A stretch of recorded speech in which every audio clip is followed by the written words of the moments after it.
right, here we go, guys. Monday Fun Day. Welcome in. It is another stellar edition of the NBA Tip-Off Show. It is powered by WagerTalk.com, and doing a little test run here as we are coming to you, I believe, live right now at WagerTalk TV on YouTube. So I want to welcome you guys in. It is now January the 6th, 2020. I want you guys to, I want that to percolate for a second here, Finn. It is 2020 right now. That is right. The year is 2020. He is Tony Finn at WagerTalk, of course, on Twitter. WagerTalk.com. You can get him, and joined by the always reliable, just a few minutes late from time to time, but we love him anyway, Rob Veno. SportsMemo.com. That's where you can get these two gentlemen, and NBA is what is on our mind, guys. And I got to tell you what's on a lot of people's minds. Tony Finn, they got problems with the Clippers, from what I understand, man. Problems. There's a lot of problems going on there, and they're not happy. They're worried. What do you say to that? Well, I guess I would ask who's worried, and who's causing the problems. Yeah. Well, I think the 130, what was it? The 130 they gave up to the Knicks is probably a problem. I guess getting their asses whooped by Memphis could be a problem. Some might consider that a problem, including guys like Montrezl Harrell, Rob Veno, who are continuing to tell the world that they are not a championship team yet, that they're working on getting there. I don't buy it. What says you? Yeah, motivational, I guess, Joe, to show up every night, which the Clippers didn't do the last couple of games, really. You talked about the Memphis game, and then the Knicks put an offensive onslaught on them yesterday. They're lucky to get out of there alive, but he did. I believe that was, I don't remember the exact quote, but it was, we're not a championship team yet.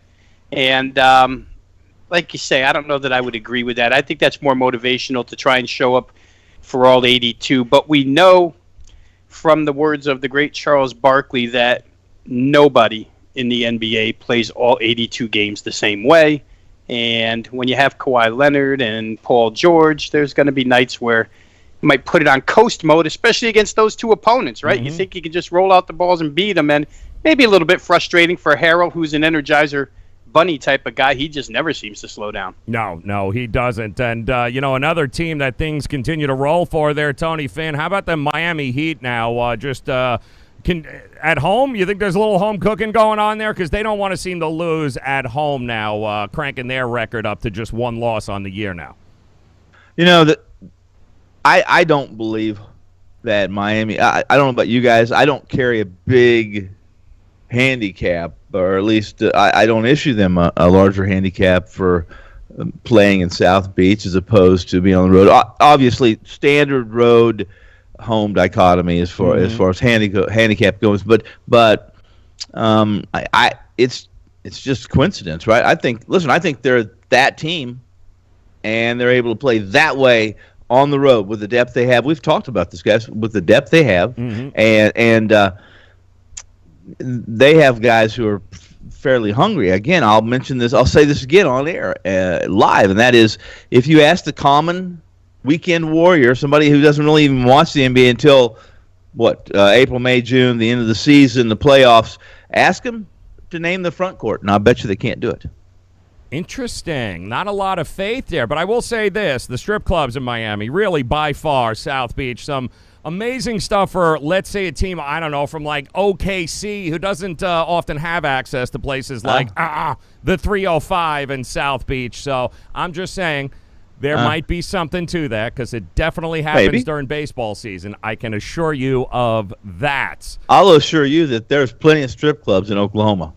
Yeah, but they don't have teeth. It gets a little. Yeah, I mean these actually have. Here, I can already see the drive-bys.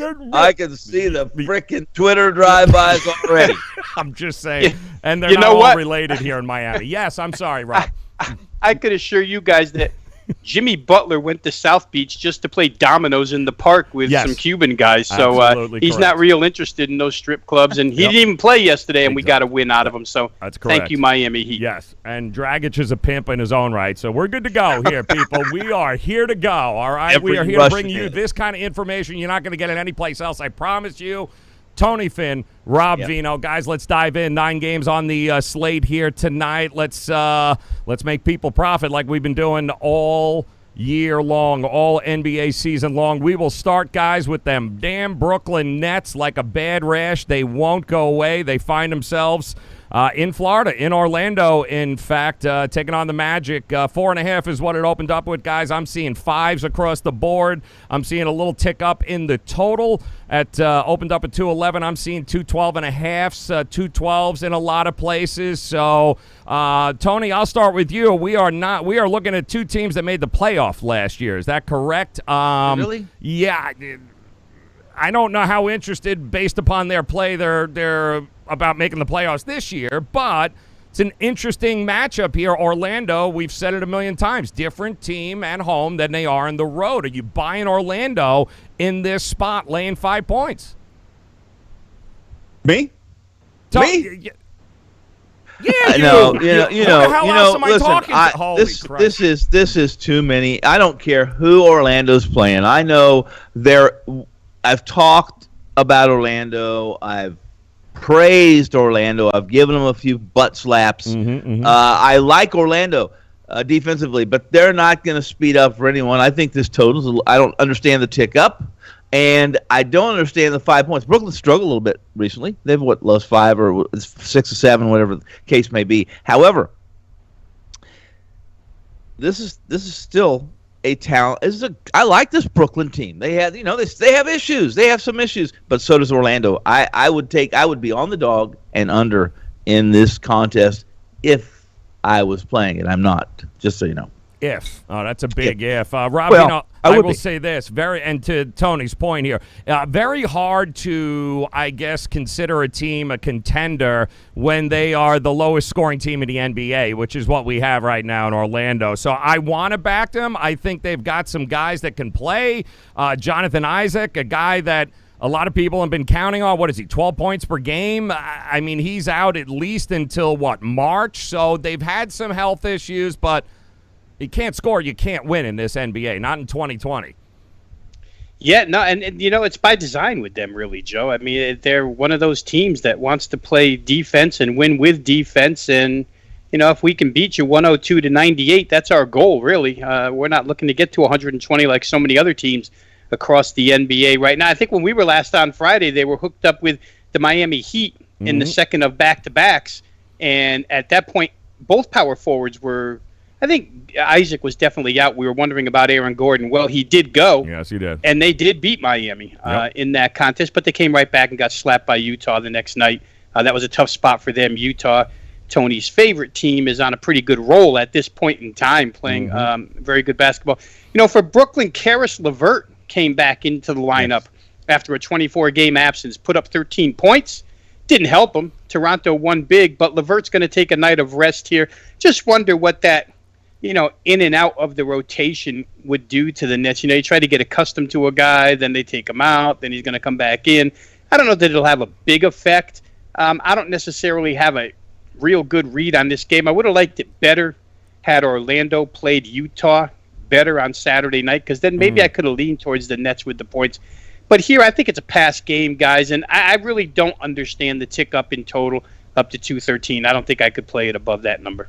Trend, guys, you may be interested in. Favorites, 9-3 against the number in the last 12 between Brooklyn and Orlando in this head-to-head series. And, of course, Orlando at home laying 5 here in this matchup. So we'll switch the game, guys. Let's head over to Charlotte, in fact. They're going to be hosting the Indiana Pacers. This game opens up Indiana laying 5 on the road.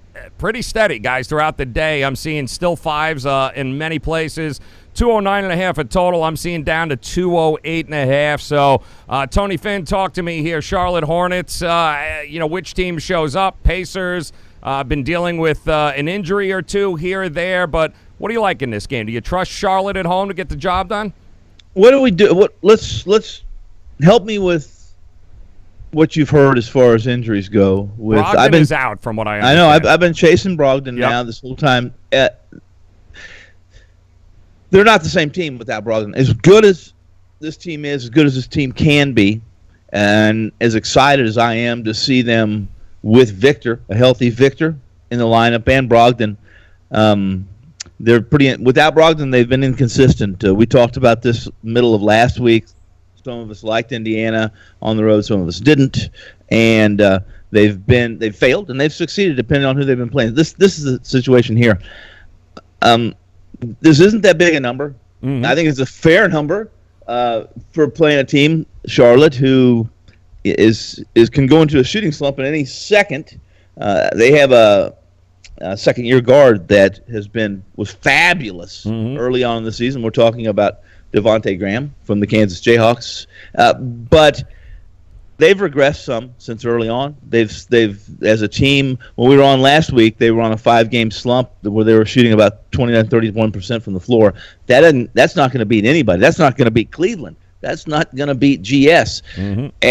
So in this situation, and I'm not on this game. I haven't released this game. I passed immediately on this game once I found out Brogdon was out again. I want to wait for Brogdon to get back unless something pops up and a number just grabs my eye or it's way off my power rankings.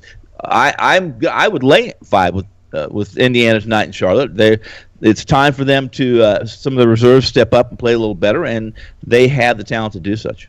It's interesting, Rob. I mean, Hornets probably coming into this game with a lot of confidence. They've won back-to-back games. I think they took on Dallas, right? Took them to overtime, but ended up getting the job done. Meanwhile, the Pacers' defense giving up at least 116 points in their last 2 games. And to Tony's point, listen, defense had better show up here because we've seen Charlotte be able to pour it on, especially at home. Yeah, and let's just zero in on Malcolm Brogdon and what the results have been since he's left the lineup, guys. 5 games out, right? 2-3 against the spread, 1-4 straight up, and the total is 4-1 to the over. All makes sense when you're minusing Malcolm Brogdon from the equation here, and against a team with a backcourt that is probably the strength of your team in the Charlotte Hornets, right? Rozier and Graham. You're going to need that perimeter defense, and right now Indiana, like you said, Joe, giving up a lot the last 2 games, but it's been over the total 4 of 5. I tried Indiana Saturday night, guys. They were in the same exact point spread situation on the road against the Atlanta Hawks, minus John Collins. And guess what? Trae Young lit them up. Yeah. So it wouldn't surprise me if Graham or Rozier has a big game here. It seems that point guard position defensively for the Pacers is a problem right now. Maybe, if Charlotte wasn't so inconsistent offensively, I could easily see this one getting over 208. The number there. That's a fairly low total in 2019's, 2020's NBA. And they've been better. I mean, you talked about the Dallas game where they went up into the 120s, but I don't know that I can trust them enough. If I had to play here, that would be my side. I would go ahead and play this game over 208 or 208.5, whatever it is. I'm leaning that way as well. Indiana, Charlotte, by the way, guys, trend to know in this game. Home teams have won 5 straight in this head-to-head series here. 5 straight for the home team between Indiana and Charlotte, guys, which, of course, will bring us to another very interesting game here. How about the Oklahoma City Thunder, Tony, taking on the 76ers in Philadelphia. Outside of Miami, Philly just brutal at home. Very hard team to crack at home here. They open up as a 6-point favorite. That's been pushed to 7.5 in a lot of places. Total is kind of bouncing back and forth. Opened up at 213. I'm seeing 212, 213, back and forth in this one. Listen, Oklahoma City Thunder are playing well. There's no doubting that. Are they playing well enough to be able to go into Philadelphia and take down the Sixers? Well, the Sixers have lost 4 in a row, have they not? Is that what their number is right now? 4 straight losses? Yes, is that lost correct? 4 in a row. Okay. That's correct. I expect them at home tonight against a team that I think they match up pretty well against in OKC. And Mr. V and I both liked OKC last week. We cashed on them once. It was a little different situation, I think. It was against San Antonio, I think, wasn't it? So I don't remember. Yeah. It was. Then being in Philly, where Philly plays their best basketball, this is a situation where I expect Philadelphia to be all hands on deck and playing pretty tough. They need to get back on track, and they typically, when they suffer some of these distracting road trips, this is when they get back on track. They get a team that they match up well against. This was a backcourt-driven OKC team, and I expect Simmons to have a big game. He's a mismatch for anybody at OKC, and I expect one of your favorite guys, of course, Embiid. Yes. To also have a pretty big game in the paint against I think middling and pedestrian front court. Interesting. All right, so you're not buying the Thunder. You're buying. You think I Philadelphia is going to get back on track here tonight? This is a spot where with the number as is, I think it's a fair number. I think that Philadelphia is a better defensive team, and I think that at home they will win and cover this game. I think they're a double-digit winner. OKC playing some defense there, Rob. Veno, only 102 points they've been giving up here on average over the last 5. You play that kind of defense, you give up that many points, it's going to allow you to win some games here. Are you buying OKC in this spot? I do like them, especially Joe. I wish we had our favorite pharmacist on with us today, because you and him could go back and forth, because, when you live so close to the Wells Fargo Center, as I do, and you get to hear all the chatter that goes on around Philadelphia, Joel Embiid had another whining attack over the weekend. I mean, he is just being burdened by the losing at this point in time. It's taking a toll on him. A guy in his mid-20s just can't take the losing anymore 4 games in a row. Somewhat motivational, I guess, in front of the home crowd tonight. Listen, the key for me with Philadelphia, guys, always is when they put their mind to it. Because of the makeup of their team, they're so big, they're so athletic, and they have such length that they can shut opposing offenses down. We've seen them put the clamps on teams and make it real, real rough. I'm going to parlay that, Joe, to what you just said, because Oklahoma City is 6-1 to the under in their last 7 games, playing fantastic defense, and they're another team that can play really good on the defensive end of the floor when they have to. A lot of times it's after they get down by 24 points and they have to rally from behind, but regardless, they've been very good at keeping teams under 46% field goal percentage the last 6 of the last 7 games. This total to me is too high. I expect Philadelphia to come out with a ton of effort, somewhat situational because of Joel Embiid's little, tirade, and somewhat because Oklahoma City is a team that you can't just look beyond at this point in time. This is a legit playoff team right now in the Western Conference. Home game, I'm going to look towards under 213 here, guys. I think that the number's probably a little bit too high where total's concerned. We do see some 212.5s out there. Yeah. And is Noel playing? I think Noel may be out tonight for OKC. He is. He hurt his ankle. He is out. Yep, he is out. Also, trend of the game here, guys, to know is that listen, OKC he's done pretty well in this spot. They're 5-1 against the number in the last 6 versus Philadelphia in this spot here. So, also want to send a shout out to some of the folks here as we are coming to you live on WagerTalk TV here for the NBA Tip-Off Show. Big shout out to Nas Green joining us. He likes Philly in the first quarter, which we have seen, of course, them at home. We've seen them dominate in that situation. The Dank Kid, man, welcome in. He also back in Sixers in the first quarter, and I would dare to say, Finn, that they need to get out into, coming off a 4-game losing streak. If they don't have enough motivation for this one, I don't know what is. I expect them to come out swinging as well. I just like this. I like this matchup. And I'm not a big. I don't chase Philly. I typically fade Philly, especially on the road. But in this situation, I like them. Love it. All right, let's go on. Next game here, guys, on the card that we will take a look at. Streaky. I don't know what to make them. Denver Nuggets taking on the Atlanta Hawks, guys, at home. Now, this is a total that continues to rise. Opened up at 220. I'm seeing 223s now across the board. But I see the money going towards Atlanta. Denver opened up as 8.5. I'm seeing 7.5s, even a 7 or 2 out there. So it appears somebody likes Atlanta to keep the ball rolling here. And, Tony, I'll start with you, man. What do you think about Atlanta's shots here? Getting 7.5 points. You trust them in this spot at home to be able to get it done with Trey? Well, I don't trust Atlanta ever. Ever do I trust Atlanta. There's certain situations where if they're getting a big enough number that I trust and I trust them to, do all they can to keep the score close, to stay in touch with the other team.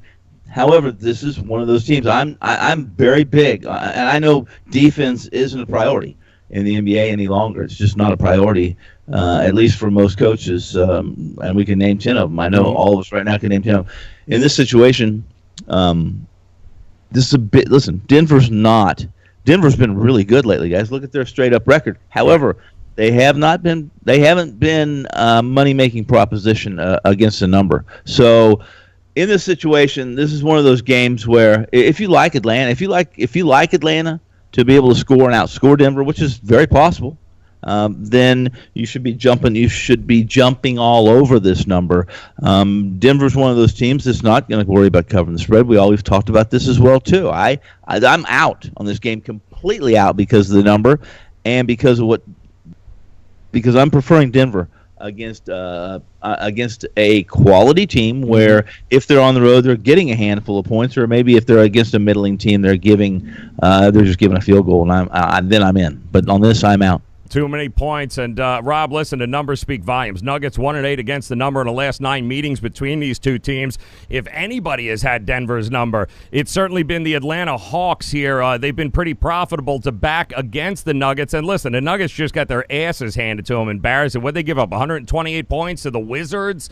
Again, streaky, on, off.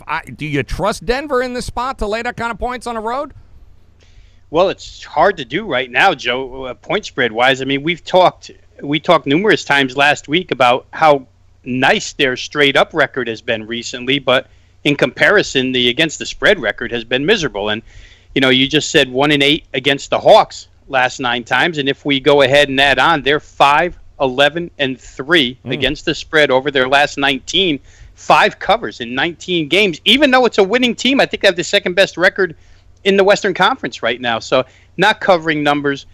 The reason for the uptick in the total, I will, pat myself on the back a little bit for getting the best of the number early here. I think I got it. Don't pull anything. I got it. 220.5. John Collins this morning was listed as probable for this game. Sat out the other night. As soon as John Collins, that information became available, total went up. Money came towards the Hawks a little bit, not enough to be substantial. But the one thing about the Nuggets on this road trip, all 3 games have gone way over the total. They're 9-2 over the total their last 11, 6-1 their last 7, if you want to narrow it down a bit. And like I just said, you can narrow it down even further to 3-0 on this road trip over. So I can understand the move towards the over in this game.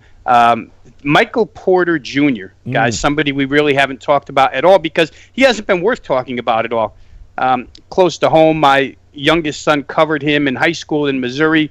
He's a fantastic player. Through a lot of injuries, he's come out the other side now and is contributing. And that lineup, when you go through box scores, boy, it's deep once again. Yeah. Gary Harris Jr., healthy. So for me, I would think the over is still playable at 223 against the Hawks.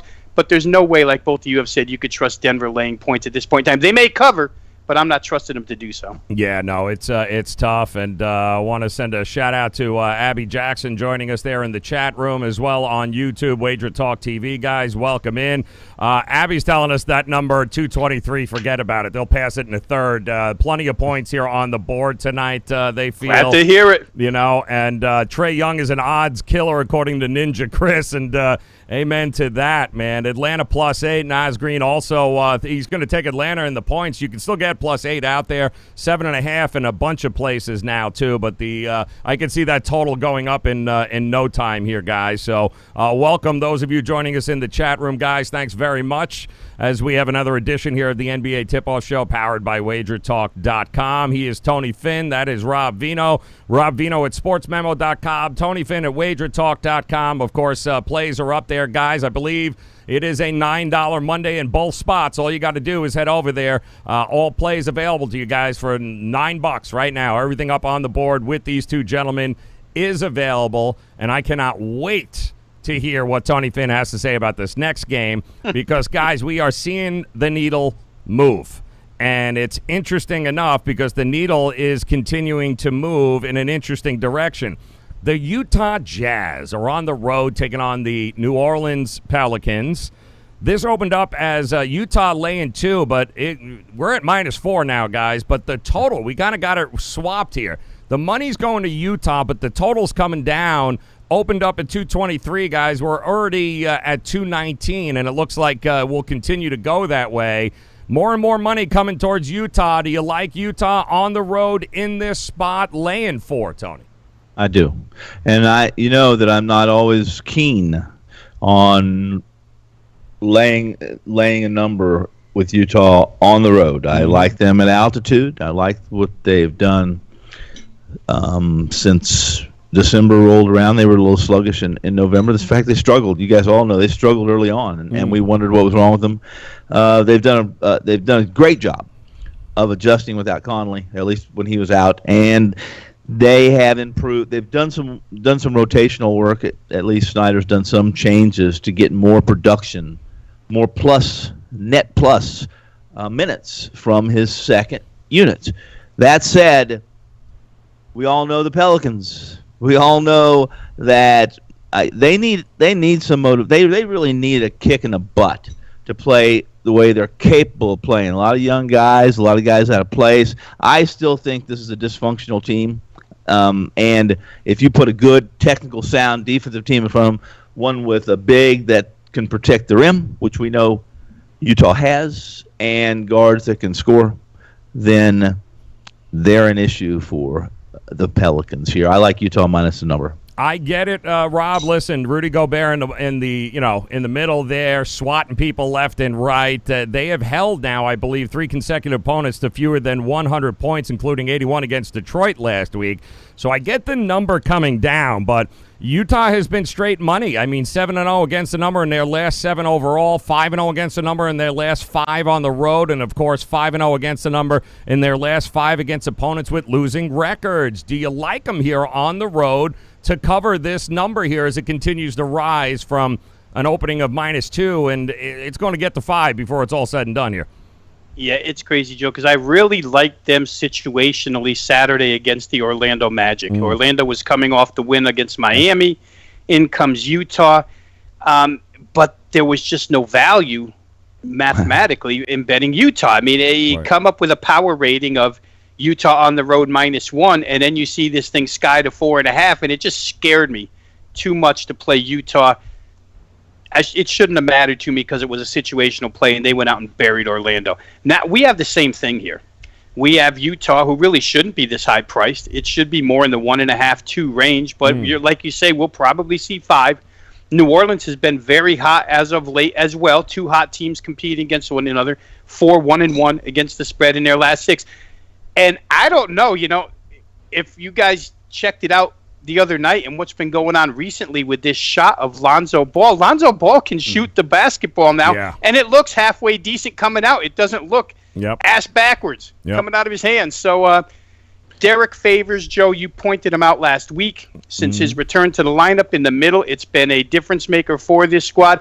I like the way both of these teams are going. The only thing that scares me off a little bit. By the way, also, guys, no Drew Holiday. He's out tonight for the Pelicans, and Mike Conley continues to be a giant waste of money. But, yes, go ahead, Rob.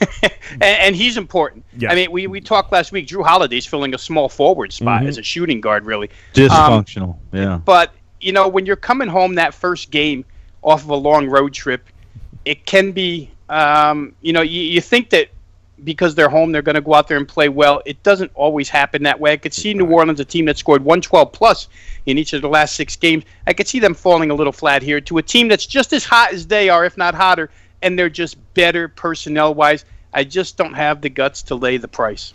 Shout out to Dan Kidd, by the way. Definitely leaning Utah. Loves it. Ninja Chris going Utah all day long in this play here.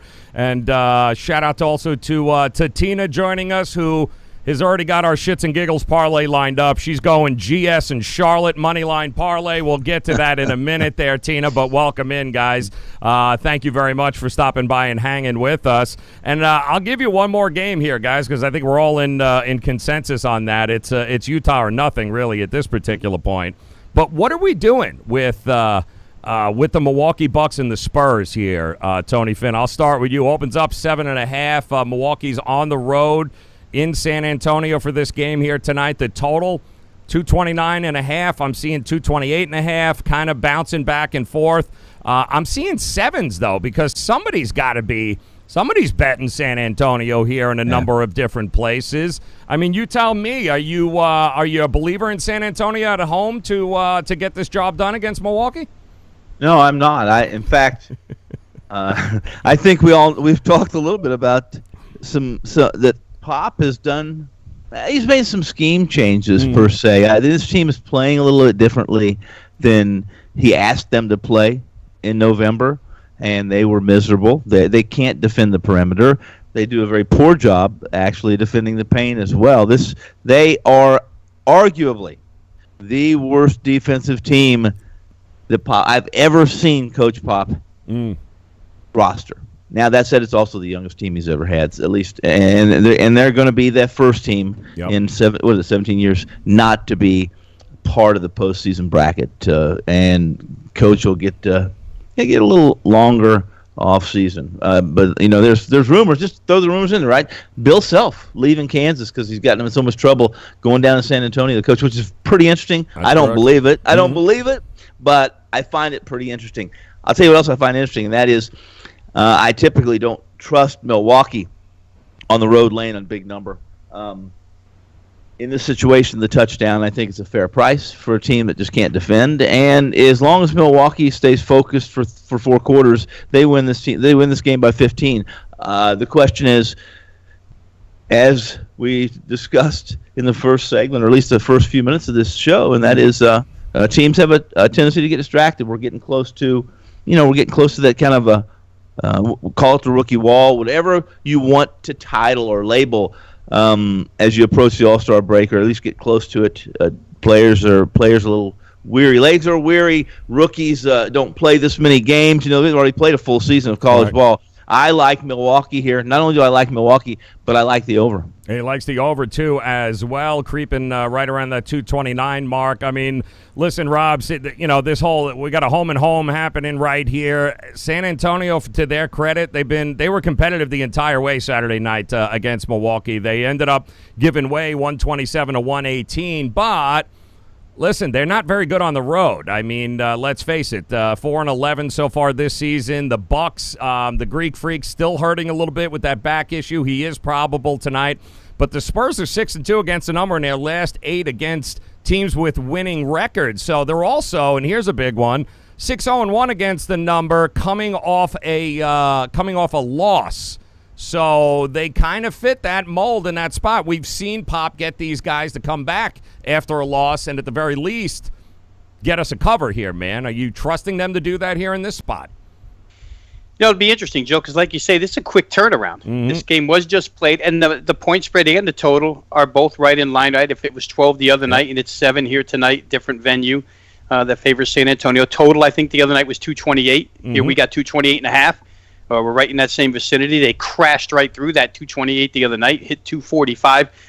For Milwaukee, we always talk about how long they are rotation-wise and how good the quality of depth is. And when you add to that the fact that Eric Bledsoe is now back running the show at point guard, it paid off the other night. I think he came back New Year's Day, but it certainly paid off for them the other night. For San Antonio, DeJounte Murray was supposed to be the next coming at guard for them, and it hasn't happened this year, and he was out for the Saturday game. And from what I had read Saturday, it was expected that he would play tonight, but the deeper we get into the day, I still see this question mark next to his name. So I wonder if San Antonio might again be a hair bit shorthanded in that backcourt. The only way I could look at it, guys, because I think the matchup itself doesn't allow San Antonio to slow Milwaukee down. So San Antonio can go point for point when you have Aldridge and DeRozan. They may cover, but I think this one probably gets over once again. I just think that the styles of these two teams dictate a game that gets over 228. I love that. Ninja Chris saying Pops has got tricks up his sleeve. The game it's an interesting spot there, but a couple of the other guys, Marcelo loves the over in this one, getting ready to rock and roll. So they're probably going to see some points in this game tonight, any which way we cut it. That, of course, 8:30 tonight, Milwaukee Bucks taking on the San Antonio Spurs. All right, guys, a couple of games that we did not get to, but you may include them in some of your best bets here tonight as we go around the room. Want to remind you guys, $9 Monday, and yes, if you're joining us, we did go live today here with the NBA Tip-Off Show. Hope you guys are enjoying it. Thank you very much to all you guys in the chat room for hanging out with us here, giving this a whirl, seeing maybe we'll do this a couple times a week. Maybe we'll start coming to you live if you guys like it. Either way, it's all about providing you guys the information that you need in order to make smart sports investing decisions in the NBA. And you got two guys here on the show better than most. So Tony Finn at WagerTalk, Rob Veno, sportsmemo.com. Both guys, $9, guys, Monday. Sportsmemo.com, WagerTalk.com. You know where you're going there. So I'll start with you, Tony. Talk to me. You got a dog on the card here tonight, or a possible best bet that you're looking at that you like? I have a dog on the card, and I really don't have a best bet from a nice card. I do have a play. I did release a play, and I'll let that one stand on its own. We'll talk about that tomorrow. But I'm gonna break the mold and probably make you happy for your shits and grins. And yes, giggles. shits and giggles. That's correct. Yes. What do you got? I like GS getting the points against Sacramento. I can't. It finally happened here, Vino. It actually finally happened. He's caved in, and he's back in Golden State. And I'll say the name because you're actually, you're backing them here. But I'm getting double digits. I'm going to take him against Sacramento. So D'Angelo, I believe Draymond is out for this one. Am I correct on this? All right, Draymond is out, but you think Sacramento is that much? They're hot garbage is basically what you're telling me. Well, if you can tell me when the last game you saw Sacramento play 4 quarters, play 3 quarters, and what are they, 1-8? Yeah, 1-8 against the number last 9. That's correct. Laying points. And in fact, I've looked and made a call and talked to a buddy, at least one of my contacts that gives me intel from sportsbooks here, what was creating this number to tick up a little bit. And no one really – there was some sharp money that came in early on the over of this game when it was, 211. Now it's up to 215 or 214. Yeah, exactly. Yeah, it continues to rise there. But I can't we have dissected this GS team and the totals, and we all know that it's rare that we're going to play the Kings over. Yes. Yeah. And by the way, I'll just throw this out here. Sacramento's on a 5-game ATS winning streak versus Golden State. Not that that means anything. A little different here, but I mean, Rob, we were just talking about the market overvaluing Golden State and always giving us these totals in the mid-220s and 230. We're like, what the?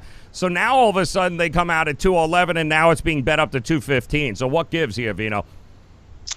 Yeah, I'm looking at a move downward here to 213.5 in one specific offshore. There could be some buyback going on. I think that's all that is. Mm-hmm. But, I'm going to combine with Tony. I mean, we didn't plan this out, guys, and for those of you watching live, but I am on the over in this game. Okay. And I think at this price here, 214 and whatnot, and it starts with a couple of games ago. They played the Memphis Grizzlies, who are a complete up and down the floor team. And in the second quarter of that game, it was a complete blowout at that point in time. Memphis was on a rampage, and all of a sudden, Sacramento went through a second quarter surge late, took the lead. It was a very high-scoring game, ended up 128-123, went through the number rather easily. I think it was Friday night, the last night we were on here. And after the game, our good friend De'Aaron Fox was quoted as saying, "We decided to push the pace. When we push the pace, we're a much better team." So I tailed on it for their next game. That game hit 232. I think that's where this sharp money is coming from. I think they see a change in philosophy here, a point guard who the head coach wants the entire offense to run through, telling everybody that we're a better team when we run. This slow-down stuff doesn't work for us. So we may see a shifting here in totals with Sacramento. It won't take odds makers long to catch up as long as these games keep going over. But I think at this price, as you mentioned, Joe, and with D'Angelo Russell back in the lineup, because you have to have both sides score here, but with D'Angelo Russell in and Draymond Green out, that's a pretty big addition of offense and subtraction of defense on the Golden State side. Yep. So I'm going to go ahead and play it over. I think over, get the best number available to you. I think you can find some 214s out there and play this one up and over. And I'll give you one more because we talked about it early, and I really do like the way Denver's playing offense right now. So Denver, Atlanta, we pointed out all the reasons to play it over, but I think Denver, Atlanta gets up and over that total, 223. Love that. All right, so what's left is our shits and giggles here, and I got to tell you guys, I like Charlotte at home here. I like Charlotte at home to be able to get the job done, and I like the over in that game, and I do like the under in the Philadelphia 76ers game here, too. I do like the way Oklahoma's been playing defense. We know defensively there in Philadelphia, and we know what they can do at home, probably cause some fits for this team. So I'll be back in the under in the Sixers game, and I'm going to take Charlotte to get the job done at home against the Pacers to upend Indiana, who is just not the same team at this particular point. So give me Charlotte money line. Give me the under in the Sixers for our shits and giggles parlay. Finn, what do you think? Good stuff. Appreciate that. Touchdown. Well yes. Touchdown. Bottom line here, guys, $9 Monday, both at WagerTalk.com and SportsMemo.com. If I was, I'd just type it in and get there right now. Rob Veno at SportsMemo.com. He is Tony Finn, WagerTalk.com. Guys, plays are up, not just today, every day. Hope you guys enjoyed the live broadcast here today. Big shout out to Ninja Chris, Aaron, Edward, Red Scare, Anthony, of course, Lynn also, Tina Logan, Cole, all you guys. Thank you very much for spending some time with us here. Hope you enjoyed it. Come back. We'll be again here tomorrow, maybe live. If not, either way, you'll have all the information that you need. So, Tony Finn, Rob Veno, appreciate you guys. Good luck with your plays here, man. And we will, I guess we'll do this again, Finn, if you're out of jail in time. I guess I'll go ahead and let you back in. Is that okay? Yeah, I'll talk to my PO. Yeah, let me know. Like, if you need somebody to pee in the cup, Rob's available. Rob, good luck with your plays, brother. We'll talk to you again tomorrow as well. Thank you, guys. Good to talk to you. Tony, you'll never go wrong with my sample. You'll be in good shape. They'll let you out right away. Yeah. As long as I don't have to watch. Listen, you can have a sample, but I ain't taking it. Good luck with your plays, guys. Thanks very much. Make sure you subscribe. Get over to WagerTalk.com and SportsMemo.com. Good luck, guys. Thanks again. We'll see you tomorrow.